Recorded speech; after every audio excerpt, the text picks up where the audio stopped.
कोल्हापूरच्या शाश्वत आणि सर्वांगीण विकासासाठी कोल्हापूर फर्स्ट या फोरमनं पुढाकार घेतलाय. मंगळवारी या फोरमची पहिली संयुक्त बैठक हॉटेल पॅव्हेलियन इथं आयोजित करण्यात आली होती.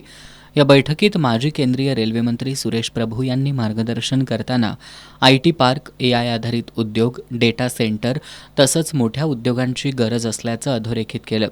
कोल्हापूर वैभववाडी रेल्वेमार्ग पूर्ण झाल्यास निर्यातीला मोठा फायदा होईल. कोल्हापूरचं ब्रँडिंग, डिजिटल आणि सोशल मीडिया कॅम्पेन राबवण्याचा सल्ला देत त्यांनी मोठ्या उद्योगपतींना भेटण्यासाठी स्वतः सोबत येण्याची तयारी दर्शवली. कोल्हापूरचं ब्रँडिंग करून मेडिकल हबबरोबर एज्युकेशन हब उभं राहायला हवं. IT, AI सेंटर आणि डेटा सेंटरमध्ये गुंतवणूक झाली तर शहराच्या विकासाला मोठी गती मिळेल असं त्यांनी सांगितलं. कोल्हापूर फर्स्टचे अध्यक्ष सुरेंद्र जैन यांनी मोठा उद्योग, नवीन MIDC, IT park, tourism circuit आणि रेल्वे प्रकल्पांना गती देण्याची मागणी केली.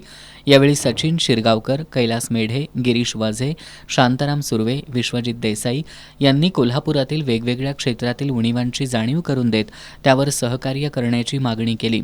यावेळी आमदार अशोकराव माने, बाळ पाटणकर, अमोल कोडोलीकर, सर्जेराव खोत, कमलाकांत कुलकर्णी, प्रताप पाटील, उज्ज्वल नागेशकर, जयदीप पाटील, बाबासाहेब कोंडेकर, मोहन कुशिरे, नितीन हरगुडे, पद्मसिंह पाटील, हरिश्चंद्र धोत्रे यांच्यासह उद्योजक, सामाजिक कार्यकर्ते आणि विविध क्षेत्रातील मान्यवर उपस्थित होते.